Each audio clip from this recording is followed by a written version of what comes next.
As early as 1971, Reader's Digest published an article titled "What Sex Offenders Say About Pornography." The article cited the FBI's uniform crime reports, stating that between 1960 and 1969, the number of forcible rapes committed by males under 18 had increased by 86%. It could be concluded that some force impelling towards sex crime has been operating on younger males in the United States. The period described by the FBI was one in which Playboy magazine had been the principal form of widespread pornography in America, especially the kind that would find its way into the hands of underage males. Then in the 1980s, the Surgeon General C. Everett Koop called pornography a clear and present danger to American public health. And who could forget the disturbing warning given by serial killer Ted Bundy in his final interview with Dr. James Dobson just hours before his execution in 1989. Listen, I'm no social scientist, and I haven't done a survey. I mean, I don't pretend that I know what John Q. Citizen thinks about this. But I've lived in prison for a long time now. And I've met a lot of men who were motivated to commit violence just like me. And without exception, every one of them was deeply involved in pornography, without question, without exception, deeply influenced and consumed by an addiction to pornography. Despite these warnings, the so-called soft porn industry has been normalized in America, partly because some of the most powerful social and political leaders of the last half-century have given interviews and appeared in these magazines, helping to make them part of America's mainstream. Perhaps most famous was Jimmy Carter's Playboy interview in 1976 as a presidential candidate. While ultimately considered a political blunder, it undoubtedly sent a message of acceptability to the up-and-coming generation, to those who, in time, would end up running the country. As such, what sort of decisions would they make on behalf of America's women and children?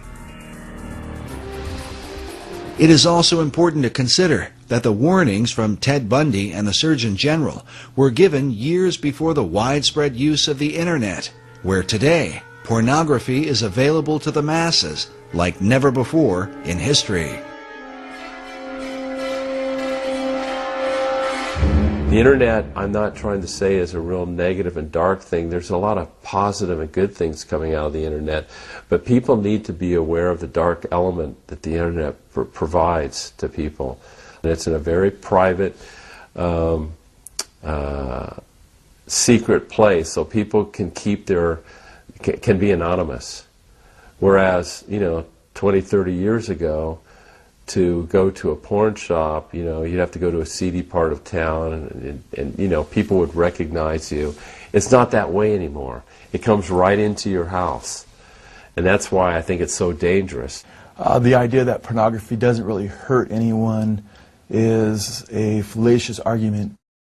How many marriages, how many tens of thousands, perhaps millions of people are hurting in their relationships because of pornography? And the guy who watches porn is basically probably going to get addicted to the porn.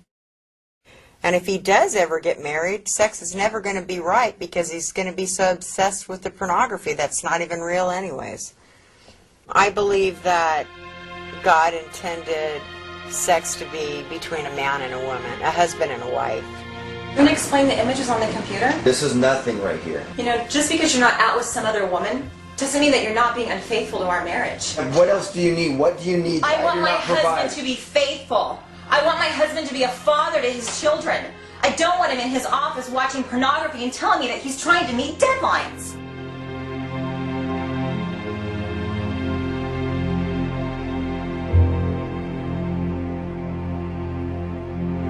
It's said that the greatest myth about pornography is that nobody gets hurt. Some even argue that porn is a healthy outlet for men and women alike. But has this really proven to be the case? Or does an addiction to porn create a kind of shadow person, someone who ends up leading a double life? One that the rest of those in his world can only wonder about. And when his dark secrets are finally brought into the light, what will be revealed?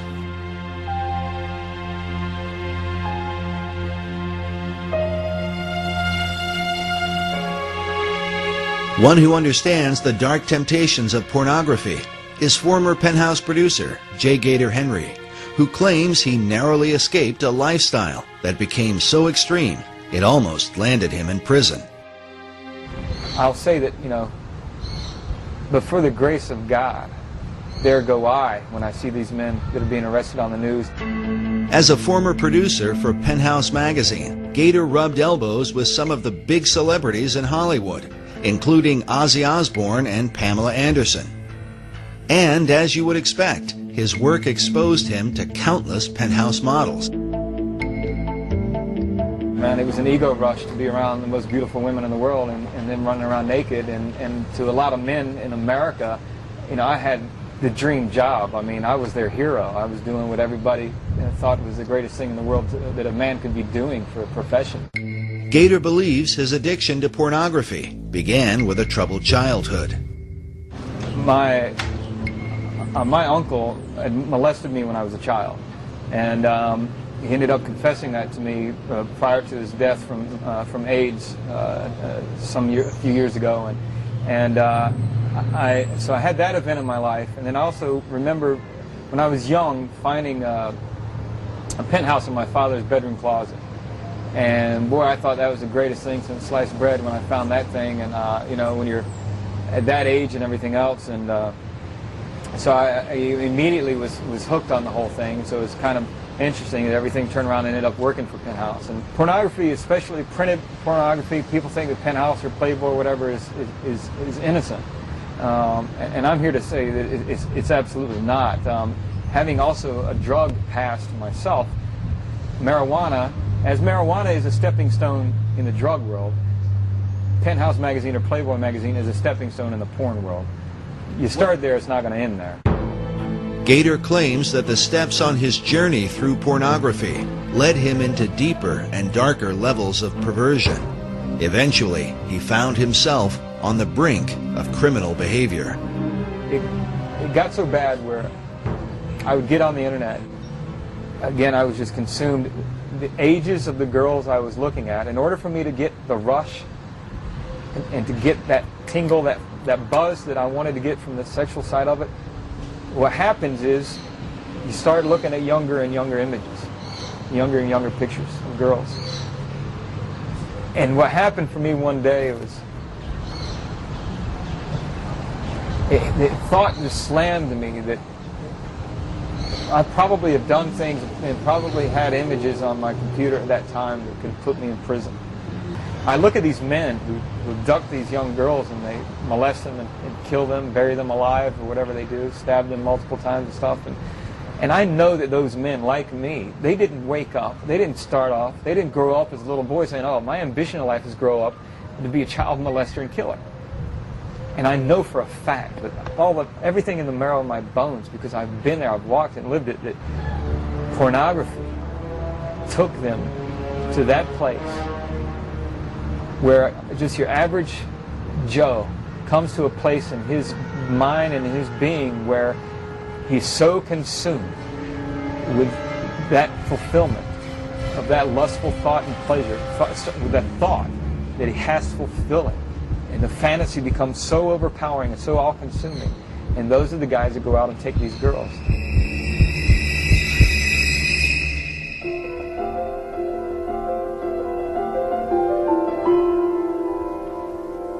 Thankfully, Gator Henry says that in his case, he never reached that point of criminal behavior. Today, he tells others he found strength to turn away from his dark addiction through his faith in God. I remember it now, and I saw myself, how wretched I really was before him, and how I had sinned against him, and he'd been so merciful to me. Dr. Judith Reisman has commented that in her more than 30 years of research, She has seen few, if any, escape their porn addiction, except through anti-porn activism or faith-based programs. In Gator Henry's case, he says it was his Christian faith and the teachings he found in the Bible that kept him from becoming a sex offender.